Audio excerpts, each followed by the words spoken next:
नमस्कार दोस्तों, एक बार फिर स्वागत है आपका हमारे चैनल सैरबसी में।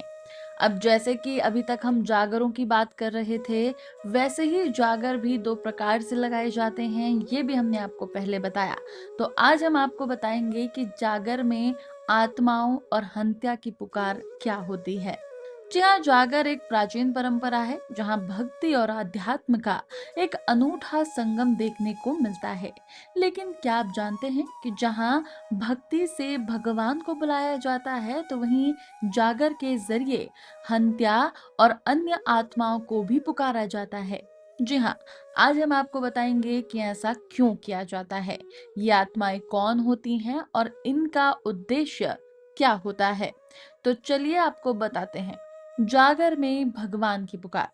अब सबसे पहले, जैसा हमने आपको पहले भी बताया, कि जागर की उस प्रक्रिया की जहां श्रद्धालु भक्ति के जरिए भगवान को पुकारते हैं, ये एक पवित्र और श्रद्धा से भरी प्रक्रिया होती है जिसमें मंत्रोच्चारण और लोकगीतों के जरिए ईश्वर का आह्वान किया जाता है। ये हिस्सा जागर का वो पहलू है जहां लोग अपनी समस्याओं के समाधान, अपने कुल देवता को पूजने या बहुत भी अन्य कारण होते हैं, कुछ समाधान खोजने, कुछ का आशीर्वाद पाने के लिए भगवान का आह्वान करते हैं।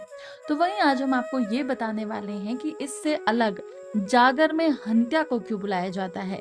जी हाँ, अब आते हैं जागर के दूसरे और सबसे रहस्यमयी पहलू पर।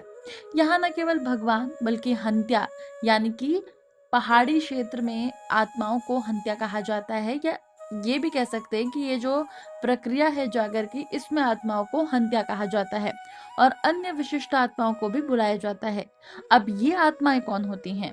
दरअसल ये आत्माएं वो होती हैं जो अधूरी इच्छाओं, क्रोध या प्रतिशोध के कारण पृथ्वी पर भटक रही होती हैं। इन्हें बुलाने का उद्देश्य होता है कि इनकी समस्याओं को जानकर इन्हें मुक्ति दिलाया जाए। ये आत्माएं किसी के परिजन भी होते हैं, या बहुत लोग ऐसे भी होते हैं जिनका परिवार में कोई नहीं होता। तो कौन आते हैं जागर में और क्यों? जागर में भगवान, हंत्या और पूर्वजों की आत्माएं, कई बार स्थानीय देवी देवता भी प्रकट होते हैं। तो भगवान की बात हमने की कि वो अपना समाधान या आशीर्वाद देने के लिए आते हैं। हंत्या और आत्माएं अपनी अटकी हुई इच्छाओं को पूरा कराने या न्याय पाने के लिए आते हैं। इसी के प्रकार लोक देवी देवता भी होते हैं, जैसे क्षेत्रीय लोगों की अपनी कुल देवी या देवता होते हैं, तो वो भी कई संकटों से सावधान करने के लिए लोगों के पास आते हैं। तो हम आपको बताएं, जैसे कि पहला भी हम बता चुके हैं, जागर न केवल एक धार्मिक अनुष्ठान है, बल्कि ये आत्माओं और मनुष्यों के बीच संवाद का एक माध्यम भी है। इसके माध्यम से आत्माएं अपनी बात कहती हैं और लोग उन्हें मुक्ति का मार्ग दिखाते हैं।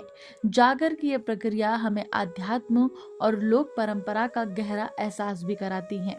तो इस प्रकार से अभी हमने आपको बताया कि जागर की रहस्यमयी दुनिया कैसी है, और परत दर परत हम आपको इस बारे में और भी जानकारी देंगे। लोगों से बात करके कैसा उनका अनुभव होता है, ये भी बताएंगे।